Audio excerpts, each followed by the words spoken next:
কৃপণ ব্যক্তি ছিল, যে কিপটেমি করে জীবনে প্রচুর টাকা জমিয়েছিল, কিন্তু সমাজের বা পরিবারের জন্য কখনো খরচ করেনি। তার জীবনের একমাত্র লক্ষ্য ছিল যে কোনো উপায়ে শুধু অনেক অনেক টাকা জমানো, আর সেই টাকার পাহাড় তৈরি করে যাওয়া। যখন সে ধীরে ধীরে বুড়ো হতে শুরু করলো, তখন সারাক্ষণ এই ভেবে পেরেশান থাকতো যে এই টাকা দিয়ে সে এখন কি করবে।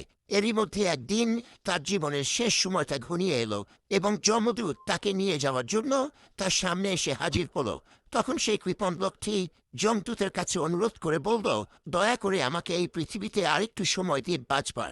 যমদূত তার কথায় রাজি না হলে লোকটি বলে, আমার শুধু একটি দিন সময় দিন, এর বদলে অর্ধেক সম্পত্তি আপনাকে দেব। কিন্তু যমদূত তার এই প্রস্তাবেও একটুও রাজি হলো না, আর বলল, তোর কাছে আর মাত্র 10 মিনিট সময় বাকি আছে। দুঃখ পেয়ে সে একটা কাগজ দিল, আর তাতে লিখল, আমি সারাটা জীবন শুধু টাকা রোজগারই একদম কাটিয়ে দিয়েছি, কিন্তু জমানো এত টাকার বিনিময়ে আমি নিজের জন্য একদিনের জীবনও কিনতে পারলাম না। এটাই আমার সবচেয়ে বড় আফসোস। আমি আপনাদের শুধু এইটুকুই বলতে চাই যে সারা জীবন কেবল টাকা রোজগারের পেছনে না ছুটে জীবনকে উপভোগ করুন।